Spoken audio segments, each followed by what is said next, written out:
What's up, guys?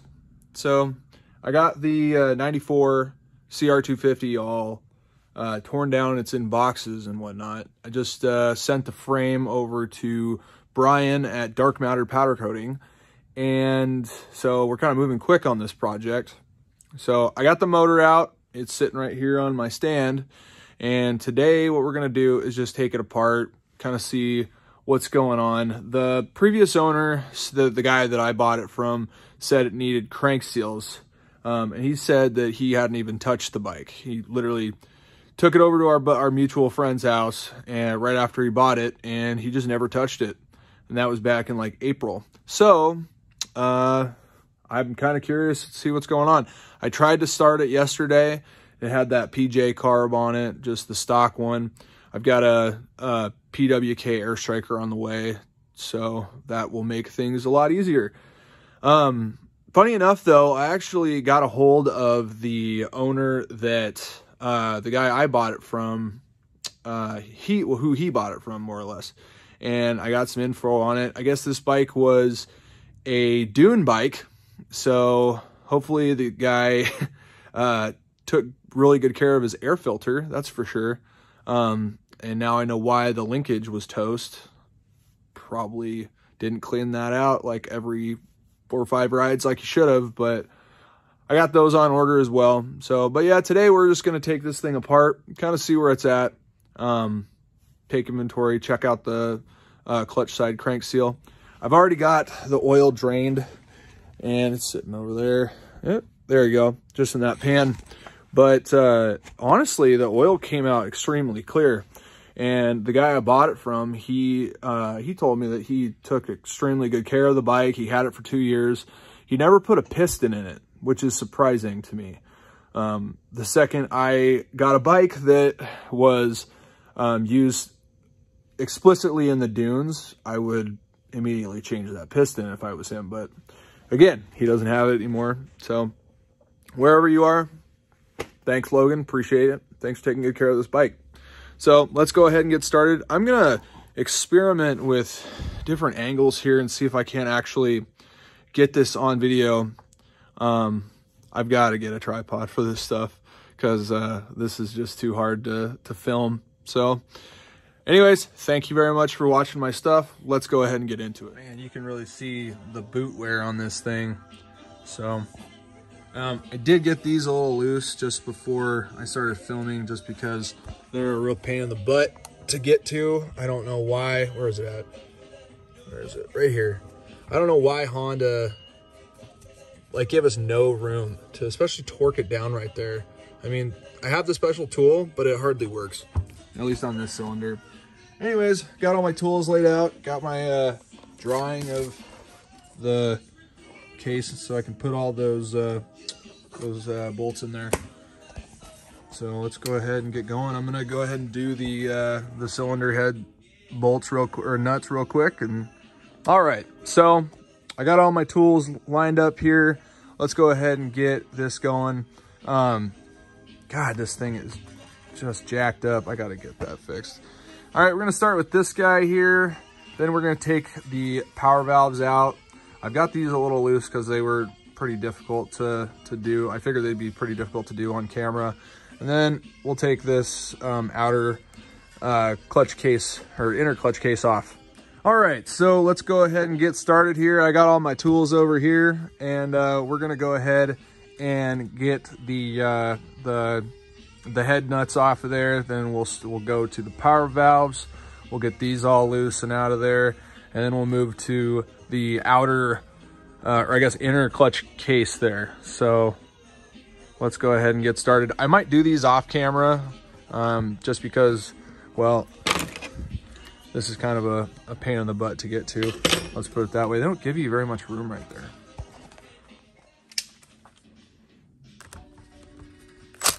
I'm gonna do this in a star pattern.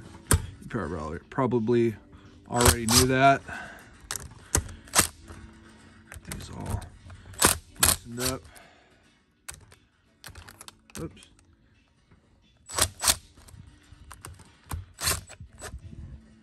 Okay.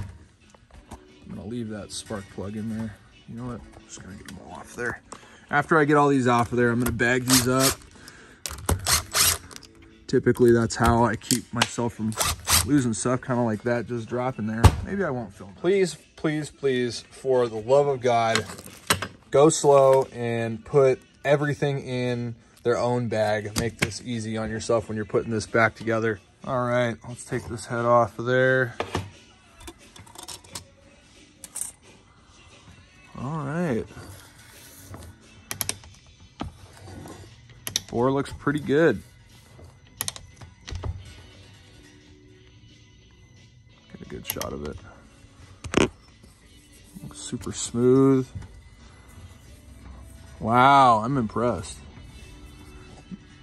I've gotten some bikes that I had to immediately send to Millennium or Power Seal just to get fixed. Yeah, there's no grooves there. Well, this is a good sign. This is a good sign. This is a good sign that somebody really took care of this bike and really loved it. So, could use a hone, but yeah, I'm feeling down in there. And there's no dings or grooves or nothing. Okay, we're gonna get this power valve cover off of here.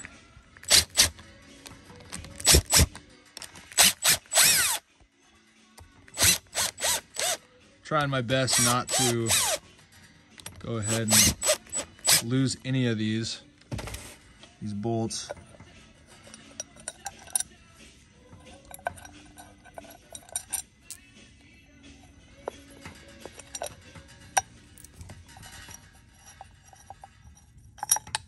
There we go.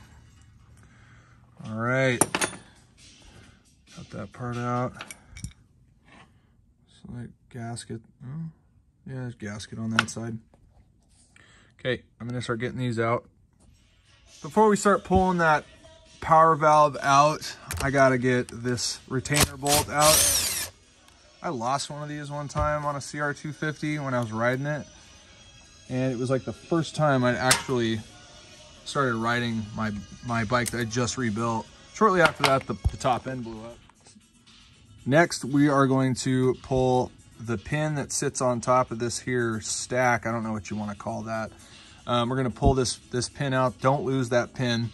Then we're going to pull this Allen head bolt out as well as this one as well. And then this should just pull up and out towards you. And then you'll be able to also take this bearing out as well as half of the power valve assembly that sits in the middle of the cylinder.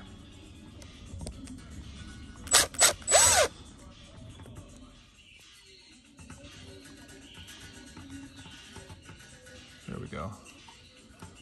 Be careful. Pull all that out of there. This just pulls straight out. I'm trying to grab it. There we go. So this rod here is one of the two rods that actually the power valve in there sits on. So it's gonna drop down a little bit. You might have just seen that actually. See? And this is gonna be pulled out through the actual cylinder. It won't come out this way. So before you pull the power valve out, you're gonna wanna take a 17mm socket and pull this cover off. And then I've already taken it off, but I just kind of wanted to show you where it was at. There's a lock ring in here, and you're gonna need a pair of these guys. And I totally misspoke. You can just pull this guy out from there. Like I said, super clean. Well done. Doesn't matter when you take this out. You can take it before or after you take out the power valve, but just grab it and pull it right out of there. And there you have it. Your power valves are now out of your cylinder and you are ready to go ahead and take her off. I just wanted you guys to see this so you can reference everything that you should have just in case. So this is a complete power valve setup. I'm not gonna film this, but I do need to take the reed block and whatnot off of here. So just remember to do that. So one thing I've noticed about these CR250s, at least on this one, as well as the 2000 I had at one point, or 2001, excuse me, is these go bad. These kickers go bad and they're just floppy. I've tried to rebuild them before.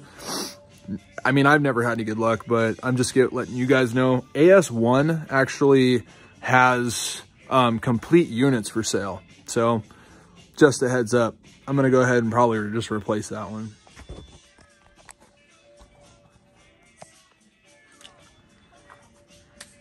I've got my 8mm socket and on my impact, and let's go ahead and do them all. You're just gonna wanna do this one and this one on the clutch cover itself.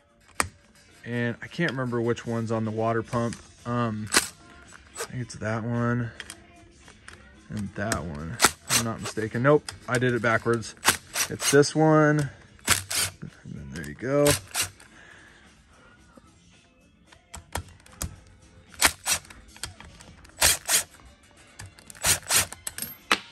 Shit. Well, sorry, that was a valiant effort, right? Okay, so let's go ahead and get started on the clutch cover. I'm gonna show you which ones to take off on the outer clutch cover, and that is this one right here and that one right there. On the water pump, you're gonna wanna take off that one, and that one. Then you're gonna do that one. Obviously, all the ones around it, you do not need to mess with these here or that one. Do yourself a favor, make yourself a little chart here, and then just poke them through those holes there. That way they don't get lost. Otherwise, you're going to be looking at a schematic on Motosport or something and measuring these bolts. Sometimes this is kind of a task to get off. So if it's kind of stuck, just hit it with like a rubber mallet here and there, and you'll eventually get it off. So I'm kind of puzzled here. I'm looking at the crank seal on the after getting the clutch cover off, and it looks like it's seated pretty well. I wonder why it would be sucking oil into the crank, if it is at all.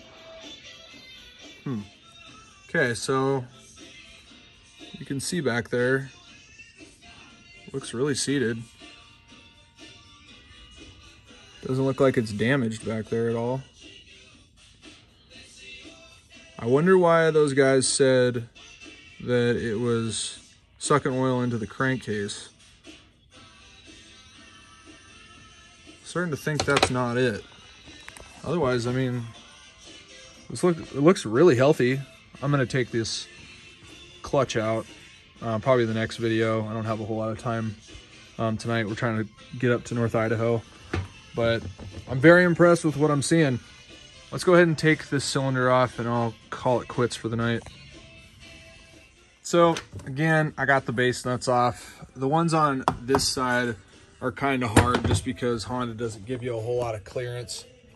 I can't see that very well, but between the stud and the nut. Not really sure how I'm going to torque that either when I put it back on there. I forgot about that little detail on my other CR250 I had. But if this thing is stuck, like the cylinder's stuck, again, just tap it with a rubber mallet and just keep working it. Do not twist it.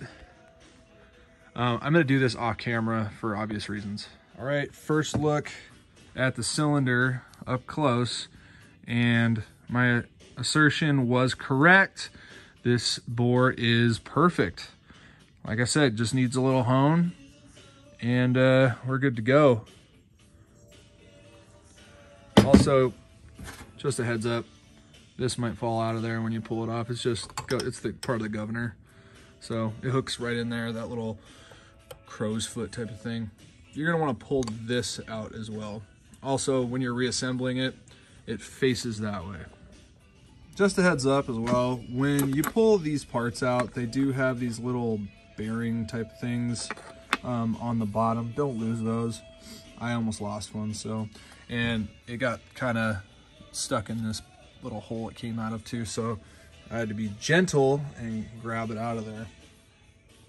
Okay, so this piston actually looks really good. I mean, it's got some like minor scuffs up and down like a piston usually does, but I mean, there's no nicks in it.